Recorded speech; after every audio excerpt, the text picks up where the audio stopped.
so I have the button to go live. We're going live now. Okay, so 2 more seconds. Okay, we did it.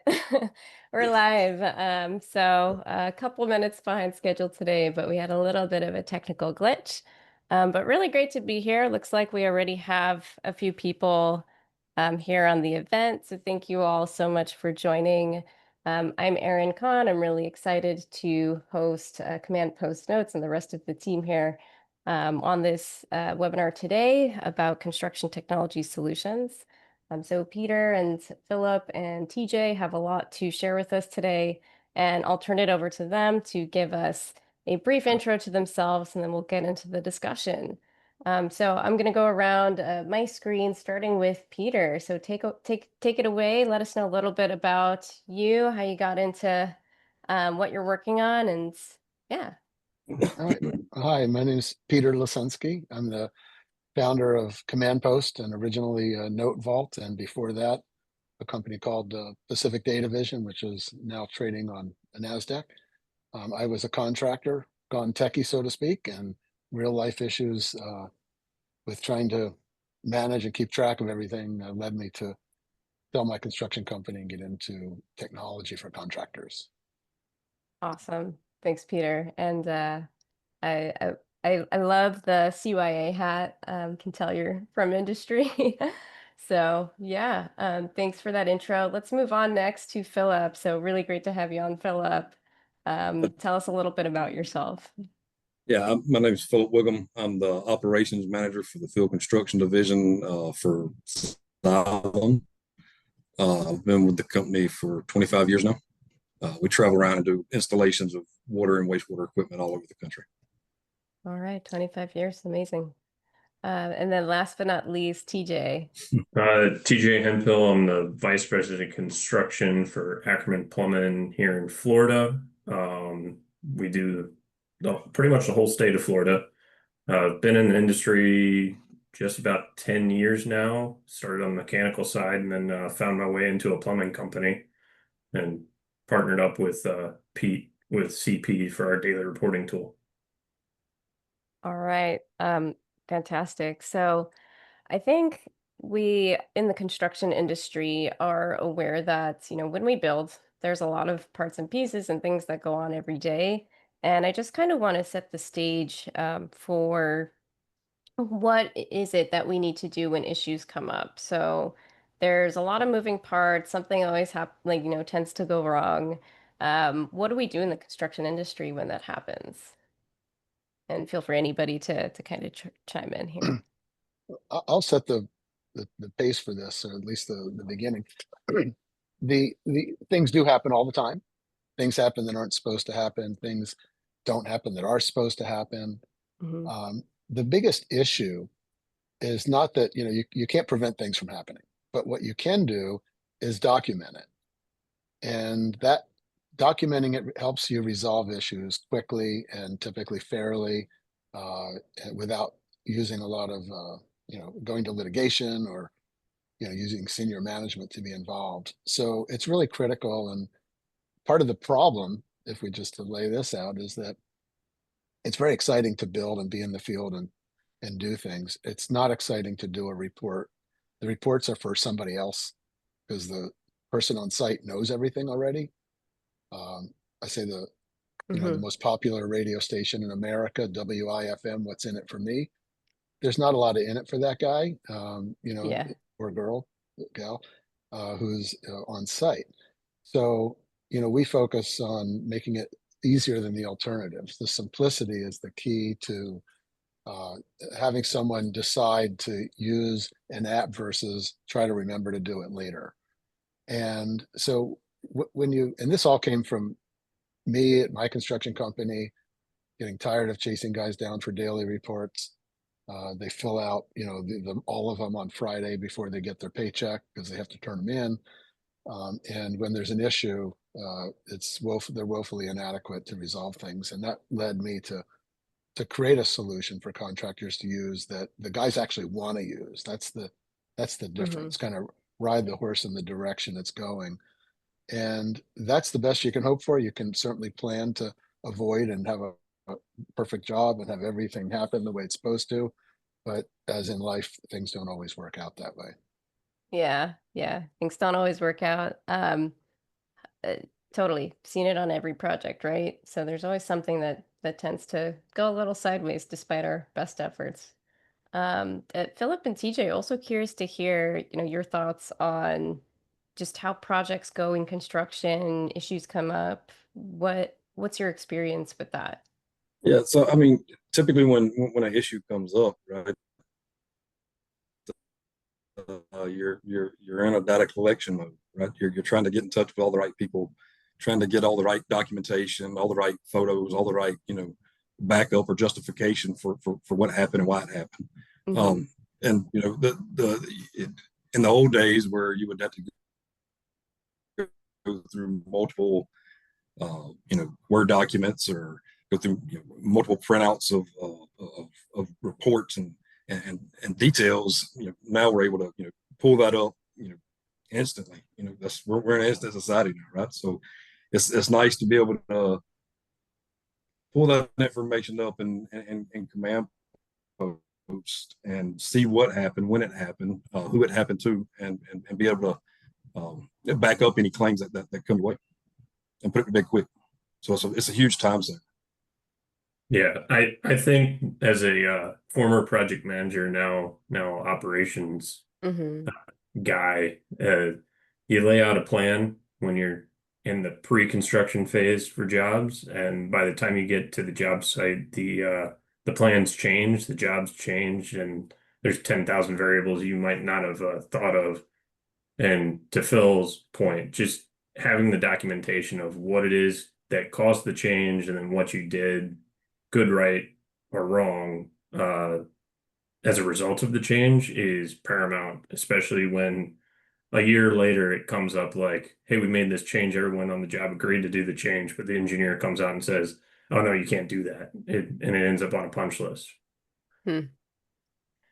Yeah, that's got to be like super Yeah, frustrating too. to Oh, go to ahead. the Was point that of you, Philip? Yeah. yeah, to the point of the year later. Our warranty team loves it. Yeah. Yeah. Being able to go back and search stuff, years later after something's happened, when something comes up, to go back and verify and see what the real story was. How did we get here? So Yeah, it's that always searching for truth somehow.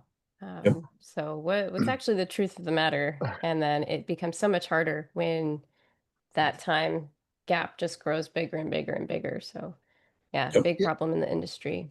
yeah, you remind me of, there's really a phenomena occurring. I mean, we're talking about a specific event. Yes, you have to document it, but there's two phenomena on a project. One is that the beginning of the project is easier, right? People have time to do things. And at the end, you have a lot of people in the job trying to get it done. And it becomes very difficult to stay on top of all that documentation.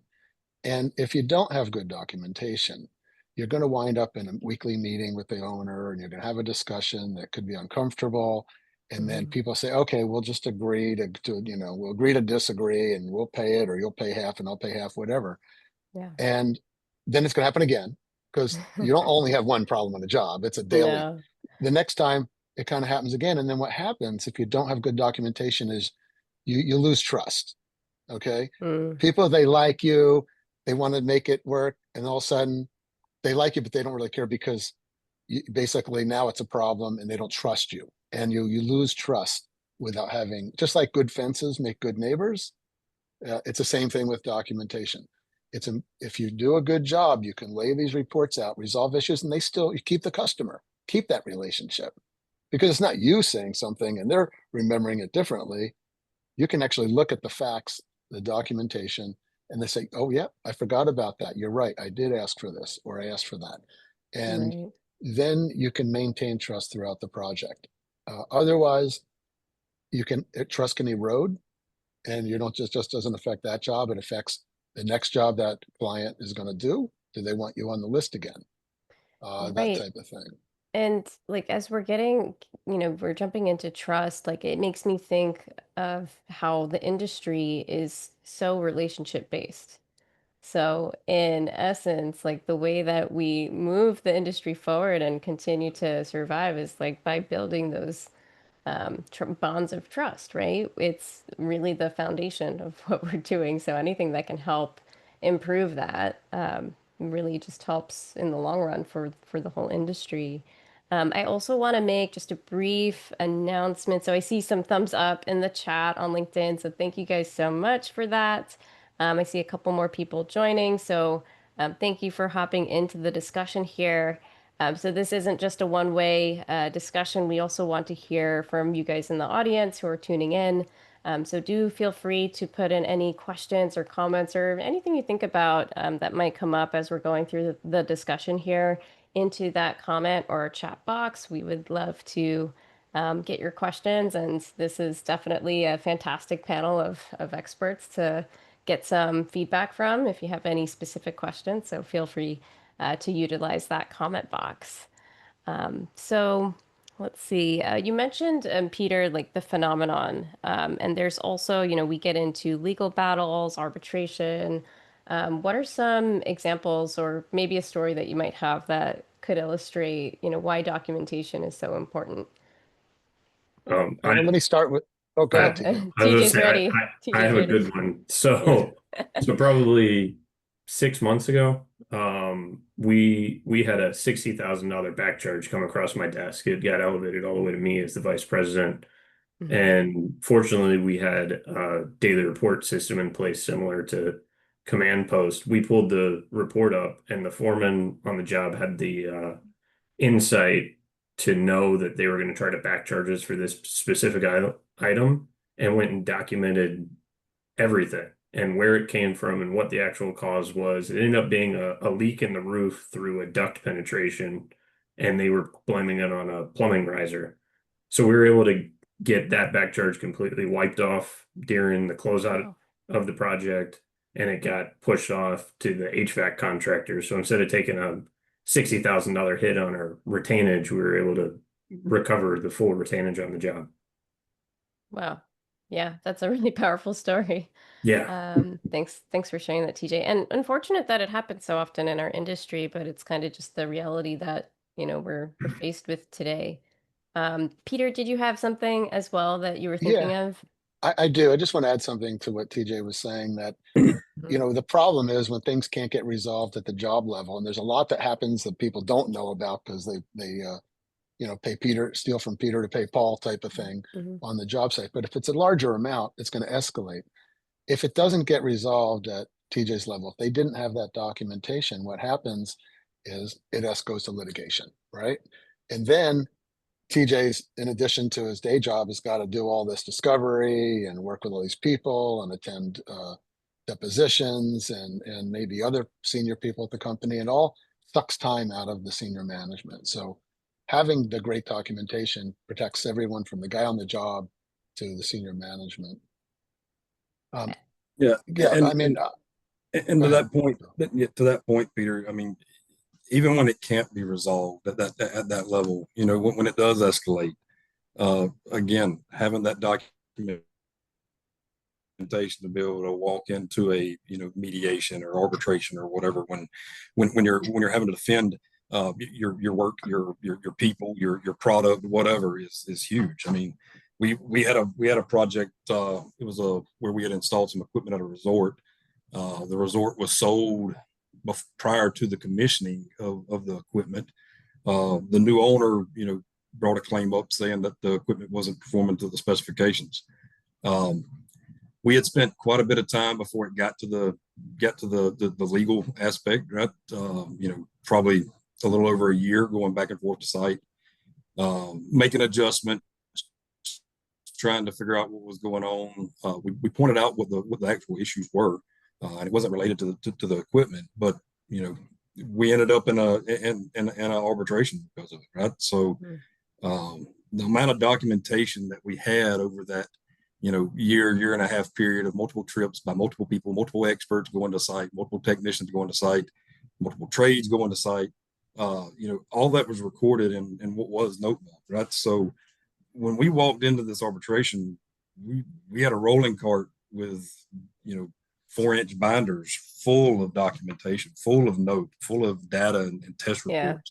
I And laugh because I'm like, oh, the classic rolling cart of, all yeah, this stuff. yeah, I mean, Anyway. that was huge, right? And yeah, we ended up the ruling was in our favor, at the end of the day. So uh, um,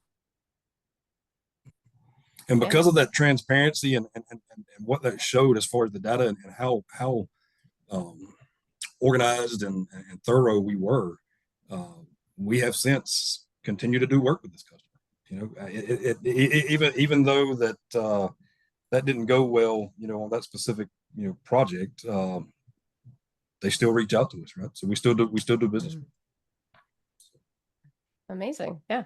I mean, still doing business. That's with Yeah. the, same team there. So thanks for sharing that, Philip. I saw some clapping emojis in the chat as well earlier. So I think it's resonating with some of our audience members, like what we're talking about, which is great. Um, all right. Oh, and then we just got a comment from Kathleen. I love that visual. So thanks, Kathleen, for sharing that. And then just another reminder, please drop any questions you have into the chat. So we'll read them out as we go through. So I want to shift gears a little bit. So there's a lot of, claims, arbitration, different issues that come up just in general with construction, but let's maybe focus the lens more on safety, which is obviously a huge component of anything and everything that we do in the business, right? So with safety, we know that some people are better than others about, following our safety standards that we have on the site. Some people do what they're supposed to, some may not do what they're supposed to.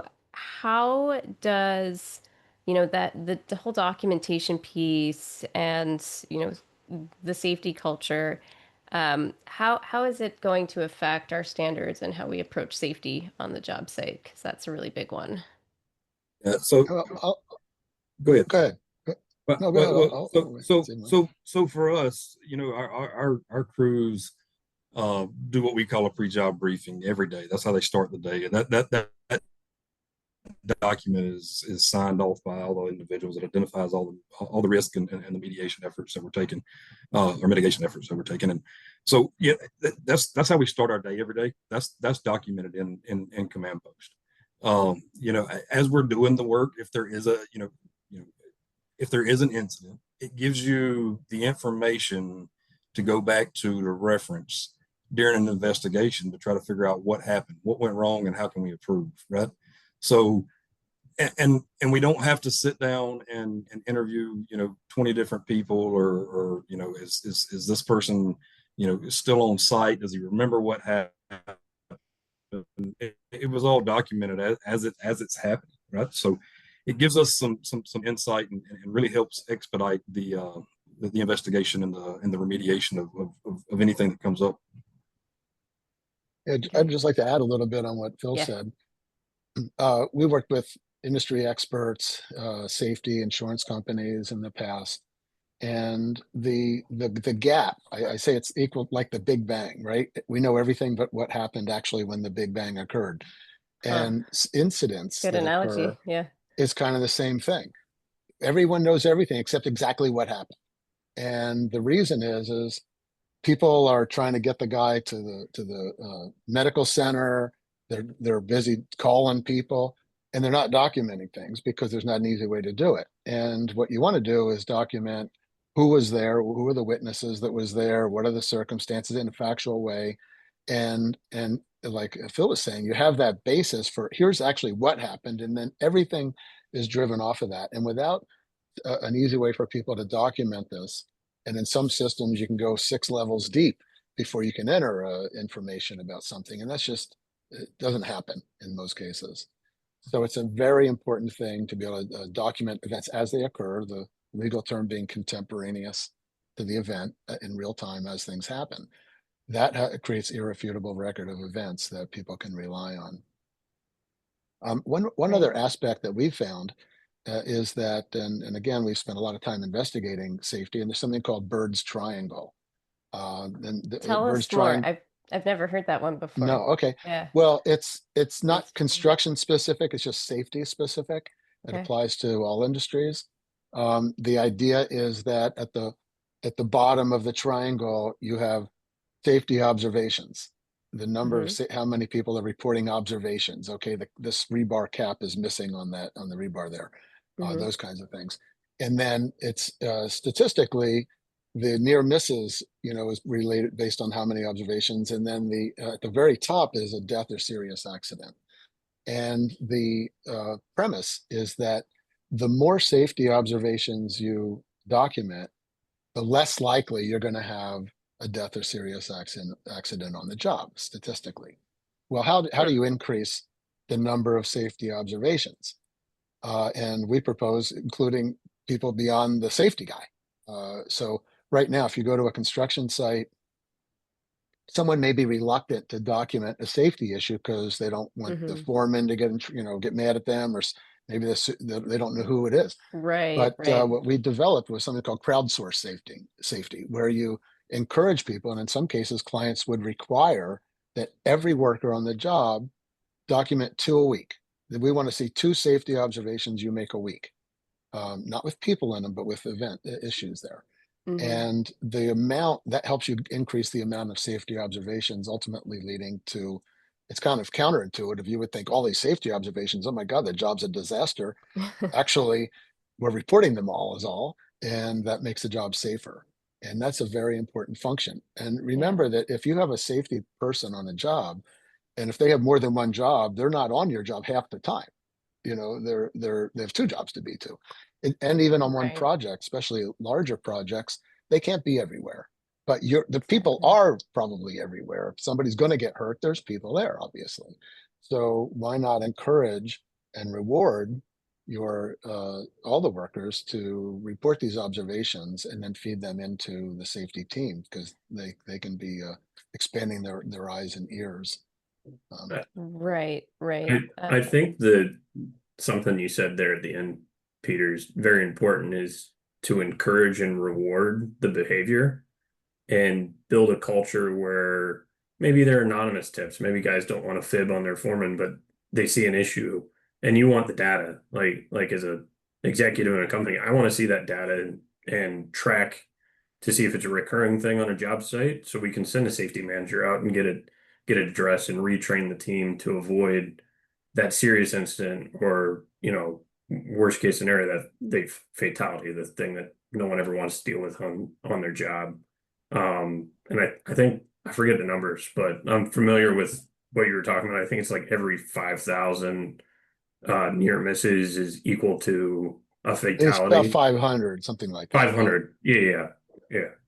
Yeah. So Wow. very, very good share there. Yeah, it's Yeah. interesting. I've been in the industry a little while. I've done my own safety observations, but it's never really been framed in this context, which is really eye-opening. It almost always is like, oh, well, you just got to get in X amount per day. It's like, but why? Yeah. Yeah. So Well, it really helps to connect the dots to the serious impacts and benefits that just doing the observations can have. And I know there's a couple more thoughts there. I do want to give a shout out to yeah. Chris Lanza, who's sharing some good thoughts here. So nothing can CYA more than a robust safety culture. I would give that a thumbs up. And then also, um, they've shared we have a lottery once a month for employees that report near misses with small prizes given out monthly and larger, which I think is a nice way to give some positive reinforcement back. So good to see Yeah. examples like that. And then didn't want to cut you guys off. I think there are a few more thoughts there. So please go ahead and Well, share. I just want to add something to what Chris just said there. When you change someone from being reluctant to reporting a safety observation to being rewarded, the difference, it's phenomenal, right? People are saying, "Oh, Mhm. they get excited because I have to have a quota. I'm excited to see that and document it," as opposed to, "I don't know if I should." And Mhm. that is the key driver when people are understand that it's safe for them. Maybe it is anonymous. TJ. maybe even if it's not, they're supposed to do it. Everybody wants to be on a safe project, and of course, the people on the job don't want to get injured, and the people that own the company don't want injuries or deaths because that could affect how their customers perceive them on the next project that they're going to award, where there's some soft decisions are made on some softer items as opposed to just hard numbers. Um, so yeah, Yeah. Well, TJ, you had something else to say? Go ahead, well, Phil. from a Go ahead, safety, Phil. yeah, from a safety perspective, one thing I like about the command post is, it's kind of got like a Facebook news feed, right? So I can kind of scroll Mm, through, see what's going on projects in real time. And there has been times where I've seen something in a photo that somebody took, they wasn't focused in on something that was a risk.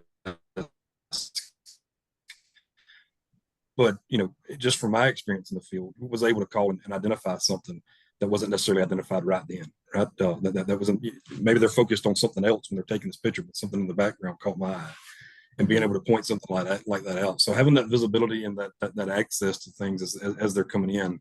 I mean, you're not sitting there watching the news feed, all day, every day as it comes in, but a few times a day, I like to open it up and scroll through and see kind of what's going on a project. And, we've had some identification of some safety risk from others that have been just reviewing them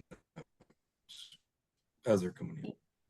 Yeah, the consistent theme that I'm seeing here is like the technology, and whatever solution it is, but it's really just a tool to build a bridge from the truth that we see on the job site to the people who need to understand and help be proactive about what's happening on the job site. So uh, I really like seeing that, where we're not, we're working with technology and with these solutions, like Command Post, to really start to connect what's happening to people who can actually take a insightful action on that item to help prevent something later on. So yeah, that's one of the things I'm seeing through the discussion here. We've kind of reduced it to the data entry interface at the work face, right? Mm, To give you Yes. something, people are there at the job. They don't want to go to the trailer. They don't want to have to remember to do it later. They don't want to stay after work to do yeah, it, nobody right? They does. don't want Yeah. to do it the next day and try to remember what happened and convince somebody they remembered. Those are difficult things. Um, and I do want to follow up on something you mentioned about, why is this important? The why is everything, right? Like start with why.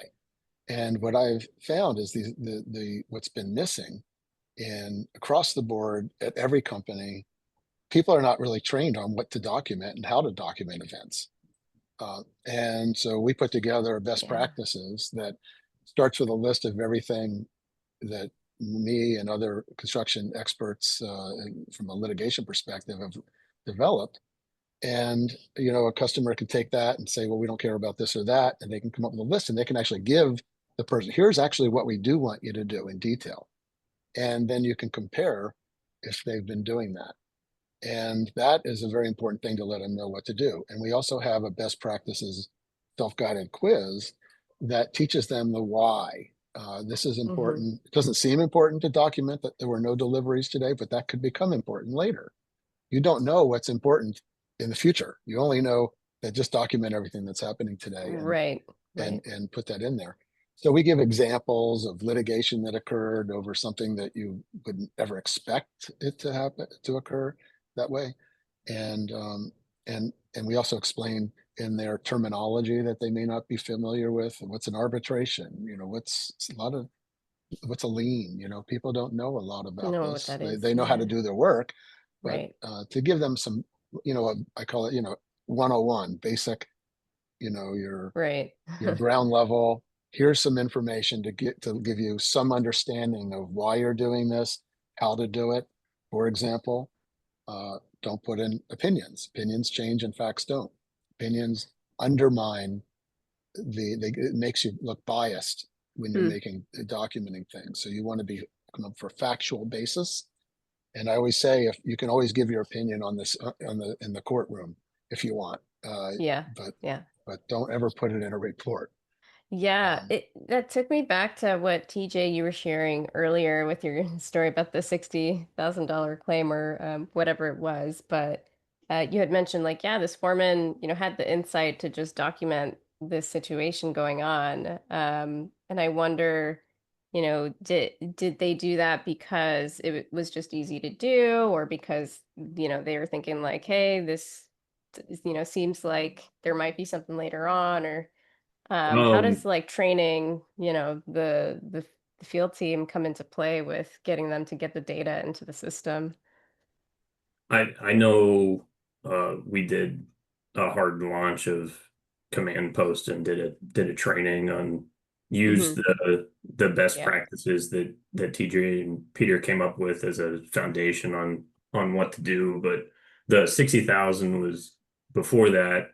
Hmm. Hmm. That specific situation, the general contractor actually told the foreman like, "Hey, this is your issue. It's your leak."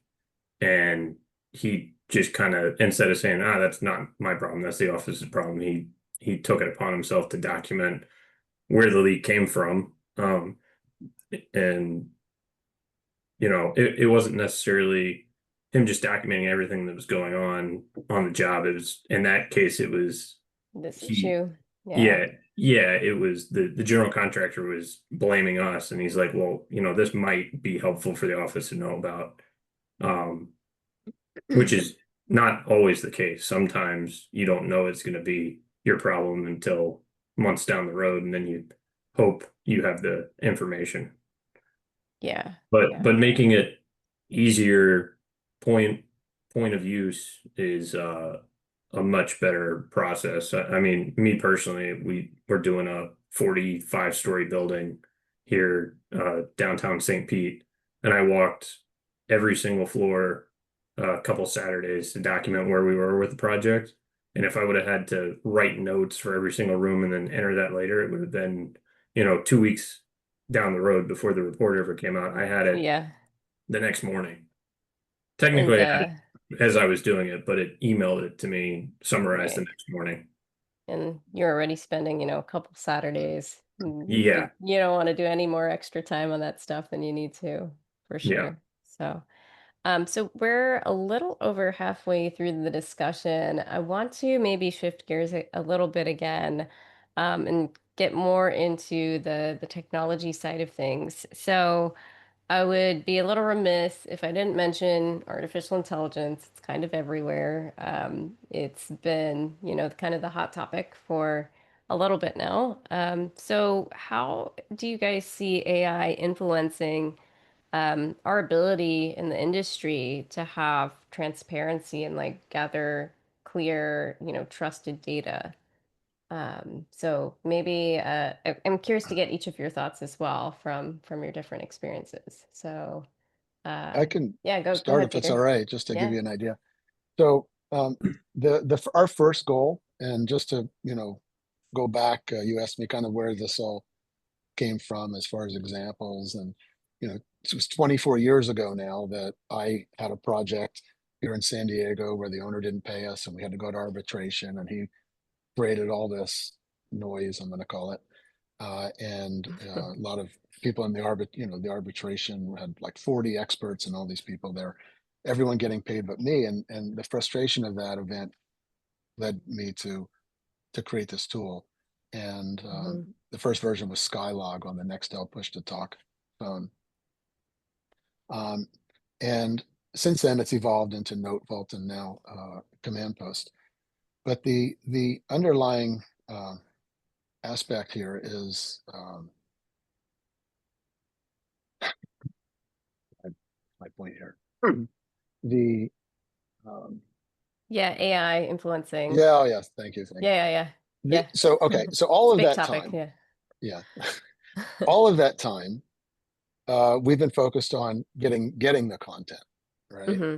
Hmm. Now our focus is on the quality of the content, right? So for Yeah, example, if right. Philip, if I say Philip came by and gave us approval to proceed with the concrete pour today, even though it might rain, we want to ask perhaps ask the guy that recorded that note, what's Philip's, you want to add Philip's last name in his company, because in an arbitration, they might not know, that Philip, there's might be numerous Philips. We don't know who that is without that information. We also, as I mentioned earlier, want to avoid the,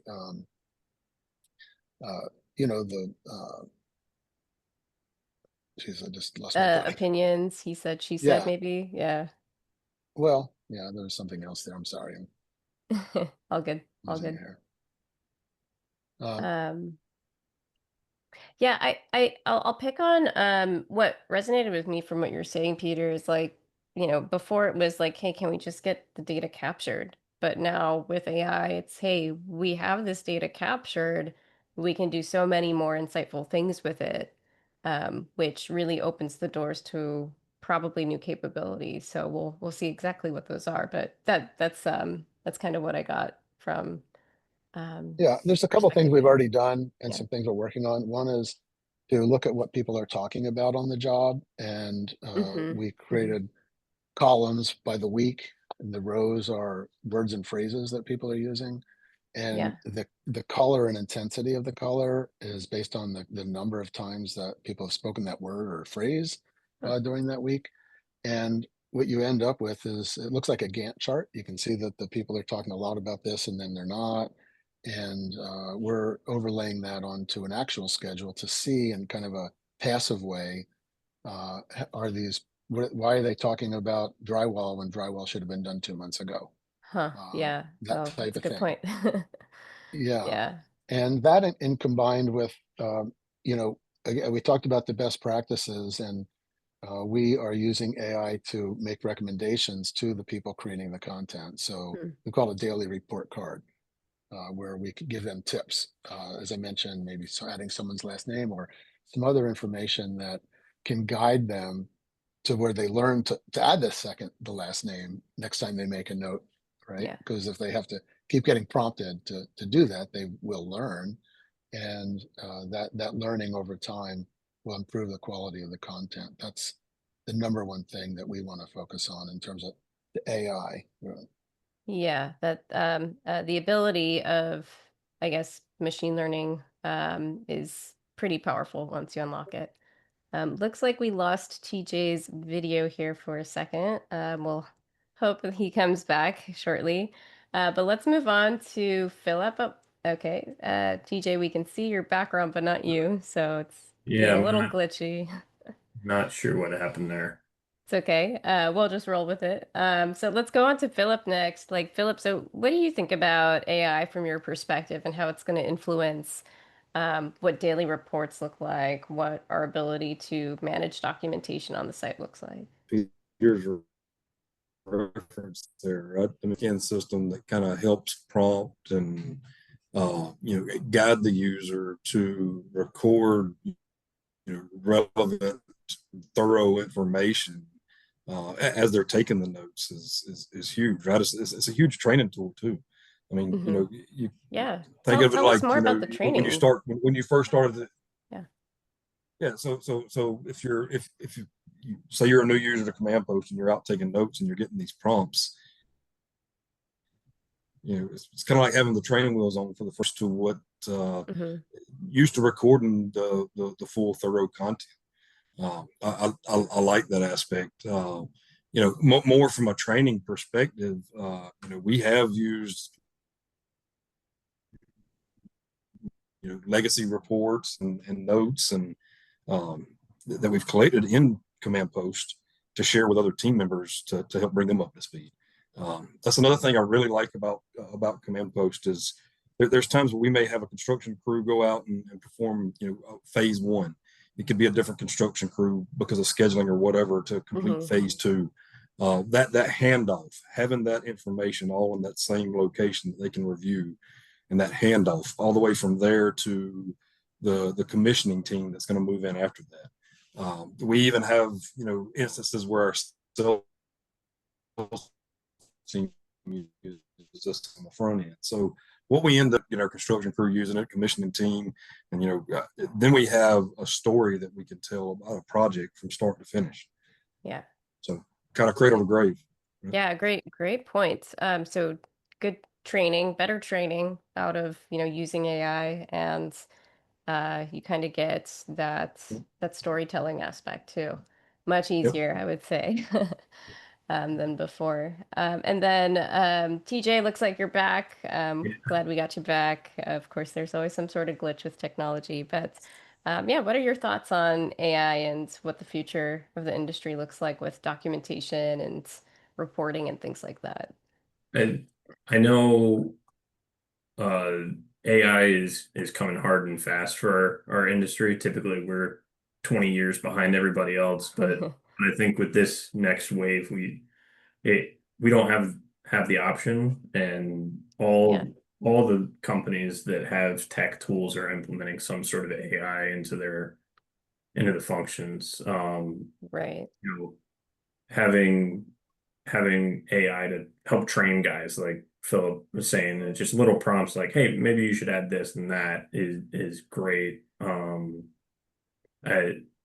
I like I said, I think it's going to take over all of our processes Hmm. very quickly. I don't think it's going to be 20 years down the road where construction's using AI for documentation. I mean, we're using it for data entry and Hmm. Hmm. invoicing customers on our service group right now.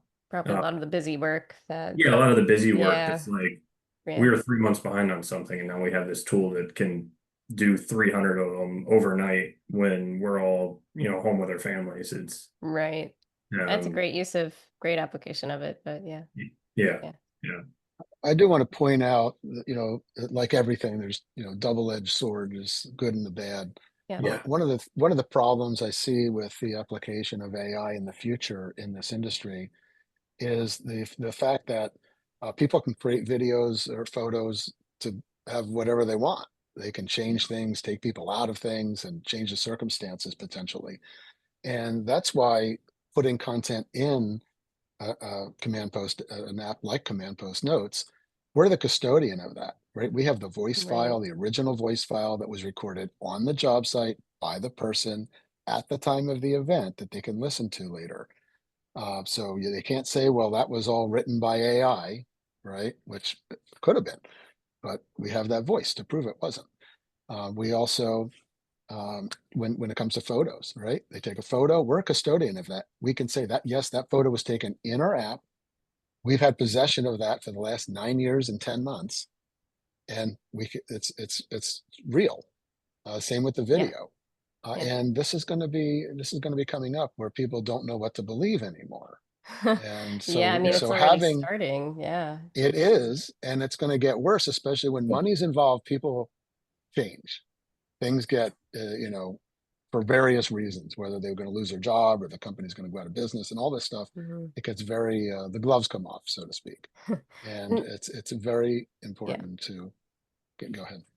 Yeah, duh. I was just thinking that's such a great segue into our conversation about data, right? So, data is really driving all of this. It's really important for us to know where it's stored, be able to access it, to manage it, especially as we kind of enter this new age of technology where the data is just driving all these little AI processes. So, with construction issues that come up and documentation, um, there's a little bit of debate, and I'm really curious, and maybe we'll start with TJ. Curious to hear your thoughts. Is more data better to have? Why or why not?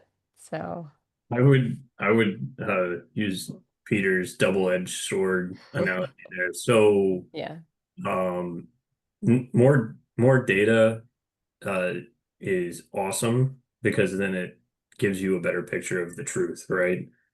And yeah, in some cases, you might go to find and get in that arbitration that what you thought was wrong, and then it's kind of where the rubber meets the road on integrity and honesty. If, I'm always a proponent of if we're wrong, we're wrong, especially if we have documentation to show that we're wrong, because that could turn into 10 more projects down the road. But back to, it's a very relationship based industry. I know at least here in our market, it's very small. Everybody knows everybody. So your name is everything. So I would argue that more data is definitely better. It just makes you it allows you to make better decisions and justifications for those decisions. Okay, I, so I, the I can just decision add to making. that. Yeah, go ahead, Yeah, Peter. yeah. I mean, our research has shown that when people use our app, they put in approximately 9 times the content that they otherwise do in other systems. And that's because it's easy. They can do it right then and there. They don't have to remember it or do it after work. And I have been, speaking with our customers, especially now that we're relaunching as Command Post Notes. I'm calling all of our old customers and I'm getting story after story. And I heard some before, but now there's so many about claims they won and winning litigation. And if they did go to litigation, how they won on major claims, 50,000 up to 10 million in some cases. Wow. Yeah, Yeah, big dollars. big money. Yeah. Yeah. Um, at any rate, this comes down to usually that one photo or that one note that flips the deal, right? Because you've got all this stuff and people say this and people say that. Everyone has their argument and counter argument to things, but you get to a point when you have enough documentation that you can say, hey, this you cannot argue with that photo. I'll just give you a quick example. One of our customers is a drilling contractor. They drill a hole, they demobilize. It was a large hole. The general contractor is building the project, comes back and says, "Hey, you got to come back and drill the hole 2 more feet." And he says, "Well, that's going to cost $200,000 at that point to come in now that the building's around and drill the hole 2 more feet." They went back. They found out in one of our reports that there was a picture of the stake that had the mark from the engineer that had an error on it. So Huh. instead of them paying $200,000 to do the work, they got Right. paid 200,000 to do it. Right? That's a big difference, and It is that's a from big that one difference. photo or note. And I say that a lot because from what I've seen, it's the truth. For another example, on a very large claim, the owner says, "Well, my guys were there. You should have known that. Well, here's a picture. Your guys weren't even in the room, right? Of the Mm-hmm. room where they were supposed to Right. meet." Right. So the Yeah, it's document, right? The thing that you don't want are opinions. Those are the things that undermine everything. yeah. If you can be factual, the more is better. And I'll tell you something else too. When I first got into this so long ago, one of my thoughts is, well, lawyers aren't going to like this because they want, they can bill more hours if they have to look through these boxes of handwritten field reports and The everything. cart. Yeah. And it turned out that they actually don't like looking at all these old reports where they can't read the handwriting and they got to find everything. They can't do word search. And they love the fact that they can do a word search and find the information they need to help them. Because in the Yeah. end, what they really want is to win cases. If Yeah. they win cases for their client, they're going to get plenty of hours on other cases where they help the client win again. So, Yeah. so the documentation is absolutely helpful. And Is opinions are not helpful.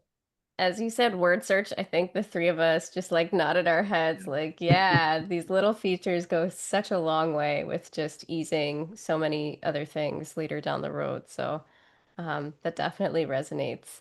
And since we're in the last few minutes, the time flies by. I don't know where it's gone, but we're in the last few minutes of our discussion today. I do want to give one shout out to Harry, who left a comment. The ability for the guys on site to easily document what is going on with photos helps build trust. I think that is, entirely what we're talking about here today, 100%.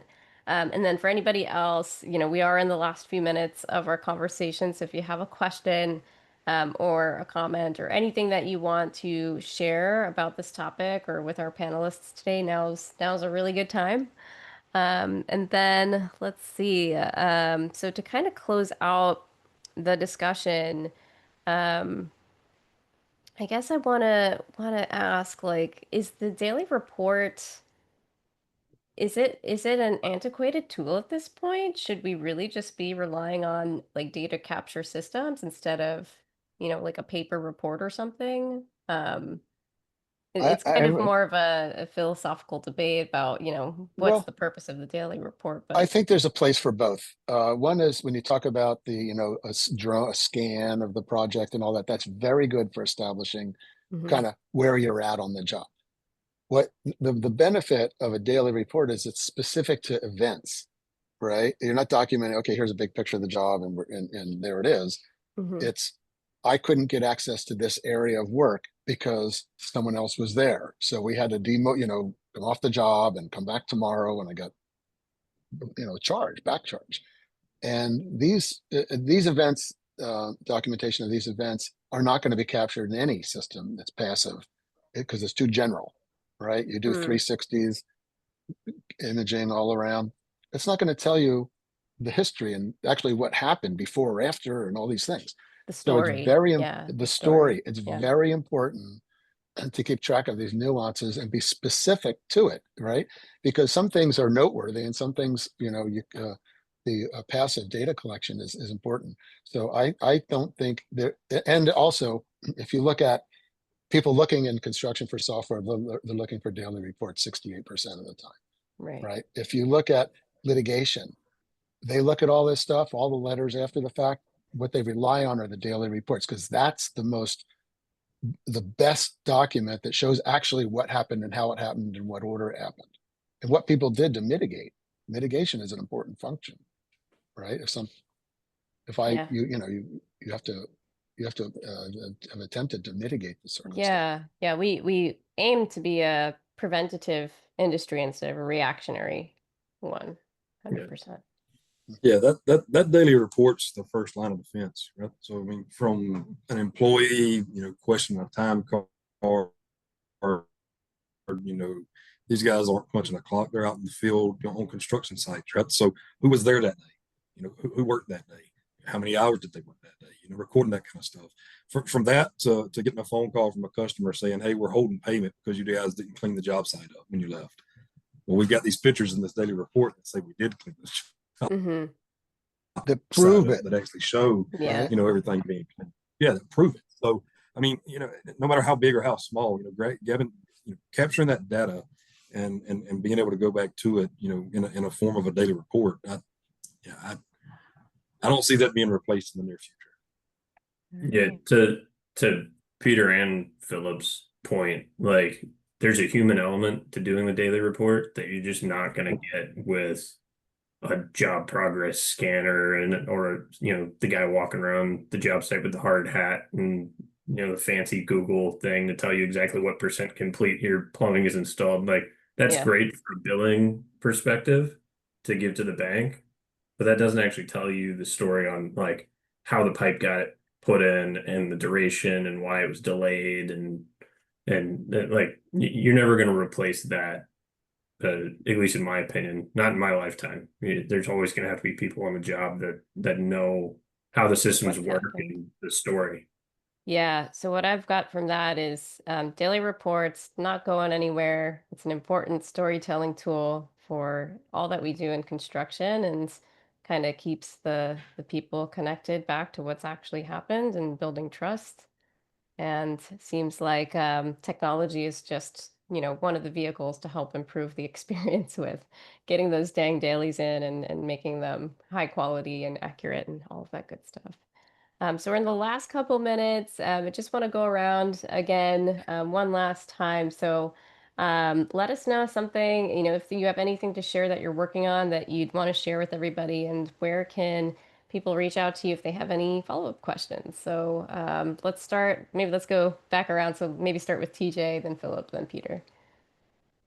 Um, we're constantly looking for new projects here in West Coast Florida, Orlando area. So uh, if you have any prospective customers that need a plumber, sales at ackermanplumbingllc.com, selfish plug there. If you need to reach out to me directly, you can reach out on LinkedIn at Timothy or TJ Hempill, or you can go to Ackerman Plumbing and you can see me as one of the employees there. And Perfect. I'm on it pretty regularly, so I'll see your message and reply. Yeah, good stuff. It's yeah, you're not what I tell people, like reach out to me on LinkedIn. It's not a bot, it's actually me responding. Yeah.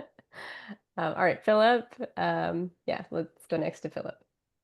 Yeah, so I mean, any of the construction needs that you may have for water, wastewater, or from equipment standpoint, you can go to xylem.com. A lot of different products, a lot of different offerings out there that should fit pretty much any need.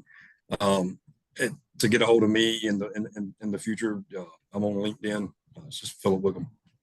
Excellent. And last Yep. but not least, Peter, Mhm. close us out for today. All right. Well, my email is peter@commandpost.ai. The app, if you wanted to download it and try it, it's Command Post Notes. Um, and I would just like to say that if, one of the things that it really comes down to is, document today and dominate issues tomorrow, right? It's, it puts you in a position of strength. And I like to say that, daily reports aren't just reports, they're CYA when it comes down to it. Okay. And there's things that need to be documented to help people win claims and to keep the relationships. And I want to thank everybody for your time, Phil and TJ and Aaron for having us here. It's been great. Yeah, absolutely. And right back at you guys. For our audience, we'll share a link to some of the resources that Peter just mentioned on the same event page. The event will also be recorded on the same event page, so you can come back, watch this later, or maybe share it with somebody who wants to learn about how to document and, kind of de-risk different things in construction. And then also echoing a huge thank you to our panelists today. So Peter, Phil, TJ, absolutely enjoyed having your perspectives and hearing your stories about how you've, kind of improved a lot of what we do in construction. So we no longer have to dig through carts of papers and, maybe handwritten notes. We've got some better ways of doing it now, which is really inspiring to hear how you guys have transformed a little bit with how you're doing that documentation on the site. So thank you for sharing. Thanks again, Peter, for kind of bringing the crew together here. Really exciting stuff going on. And with that, we'll sign off for today. Thank you to our audience for joining and sticking on all the way through to the Thank you. end. Really appreciate it. Thanks, guys. Appreciate it.